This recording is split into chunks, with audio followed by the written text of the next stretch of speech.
informasi lainnya, pemirsa, Pengadilan Negeri Jakarta Pusat kembali menggelar pemeriksaan saksi dalam kasus korupsi yang menyeret Hasto Kristianto yang didakwa menghalangi penyidikan tersangka Harun Masiku pada rentang waktu 2019-2024. Sekjen PDI Perjuangan Hasto Kristianto mulai memasuki ruang sidang pada pukul 9:11 waktu Indonesia Barat. Hasto tampak tenang dan bahkan sempat melempar senyum kepada awak media yang tengah menantinya sejak pagi. Dalam agenda kali ini, JPU menghadirkan 3 saksi, diantaranya Ilham Yulianto, yaitu sopir dari kader PDI Perjuangan Saiful Bahri, Rahmat Setiawan, Tony Daya, ajudan mantan komisioner KPU Wahyu Setiawan, dan dari pihak swasta Patrick Gerap. Seperti diketahui, Hasto Kristianto didakwa menghalangi penyidikan perkara korupsi yang menyeret Harun Masiku.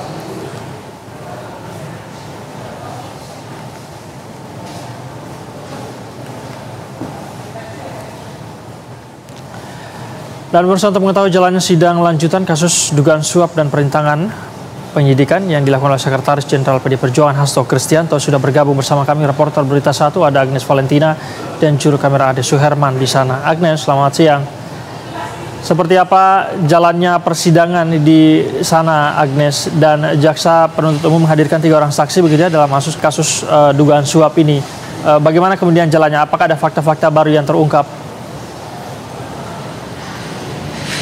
Ya, siang Said dan juga pemirsa, saat ini kami tengah berada di Pengadilan Negeri Jakarta Pusat dan tadi kami baru saja menyelesaikan satu agenda pemeriksaan terhadap 3 saksi yang menjerat kasus Hasto PDIP pada hari ini, dan kami informasikan juga bahwa sidang masih akan terus berlanjut Said pada nanti kurang lebih di pukul 1 siang nanti. Dan tadi pada jalan sidang yang pertama yang tadi kami baru saja jalani, tadi ada pemeriksaan 3 orang saksi, yaitu ada Ilham Yulianto, yaitu adalah supir dari Saiful Bahri, kemudian ada Rahmat Setiawan, Tony Daya yang itu sekretaris dari Wahyu Setiawan, itu adalah mantan komisioner KPU. Lalu ada Patrick Gerap yang merupakan wira swasta. Dan dalam pemeriksaan ketiga orang saksi ini tadi terlebih dahulu ketiganya diminta untuk bersumpah sesuai dengan keyakinan masing-masing sebelum tadinya dimintai keterangan.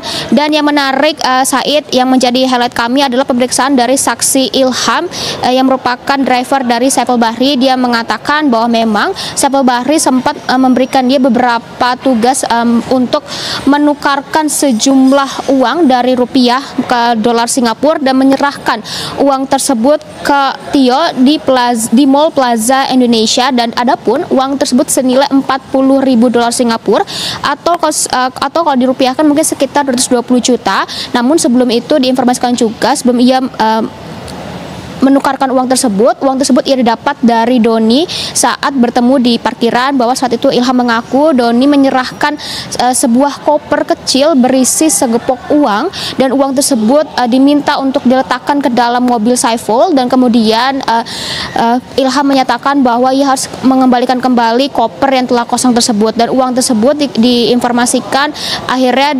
ditaruh di dalam rumah dari Saiful, dan uang tersebutlah yang tadinya ditukarkan ke dalam dolar Singapura. Dan selain itu juga ia juga diminta untuk menyerahkan sebanyak 5 bandel surat ke kantor KPU yang merupakan tugasnya juga. Dan namun tidak diketahui secara pasti sebenarnya 5 bandel tersebut berisi apa saja, karena ia mengaku dia sedikit lupa akan apa isi dari kelima surat tersebut.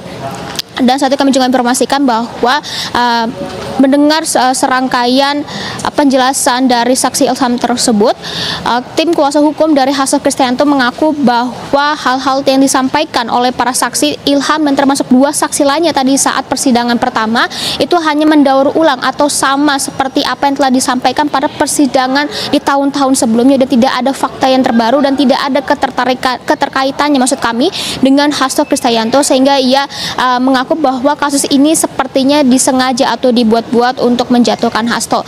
Dan kami informasikan juga Said bahwa tadi selama persidangan berlangsung dari sebelum hingga selesai tadi banyak sekali petugas kepolisian yang menjaga baik di depan pintu dari pintu persidangan baik di luar dari area Pengadilan Negeri Jakarta Pusat. Dan juga kami melihat bahwa juga ada beberapa puluhan dukungan yang diberikan untuk Hasto pada persidangan pada hari ini. Ya, Said. Baik, Agnes, Anda mengatakan ada pengetatan begitu, ada banyak polisi yang berjaga. Apakah ini tindak lanjut karena kemarin sempat terjadi keributan di sana begitu, Agnes? Ya, kami melihat bahwa penjagaan dari aparat keamanan seperti kepolisian pada hari ini sepertinya cukup sangat ketat, terlebih di depan dari Pengadilan Negeri Jakarta Pusat ini banyak sekali mobil-mobil kepolisian atau aparat yang berjaga dan memarkirkan kendaraannya untuk berjaga-jaga sepertinya jika nantinya ada sesuatu yang tidak diinginkan. Dan kami juga memantau bahwa tampaknya kepolisian yang hadir pada hari ini mungkin lebih banyak ketimbang kemarin, dan di depan area dari halaman depan Pengadilan Negeri Jakarta Pusat ini juga terparkir banyak sekali jejeran puluhan dari motor kepolisian yang juga sudah standby. Bahkan meskipun saat ini setengah break untuk menanti persidangan kedua nanti jam pukul 1 siang, kepolisian di sini kami melihat tetap memantau dan berjaga di depan area dari Pengadilan Negeri Jakarta Pusat. Dan meskipun tadi saat pengadilan, maksud kami persidangan tadi berjalan dengan baik, lancar dan tidak ada ketegangan yang terjadi, namun meskipun demikian tampaknya penjagaan keamanan pada hari ini tetap lebih diperketat untuk berjaga-jaga untuk tidak ada hal-hal yang tidak diinginkan terjadi. Ya, Said. Baik, pengamanan sidang semakin diperketat begitu ya. Sidang akan lanjut lagi pada pukul 1 siang nanti. Kami nantikan informasi selanjutnya dari Anda, Agnes. Terima kasih untuk laporan Anda untuk berita 1 siang. Selamat kembali bertugas.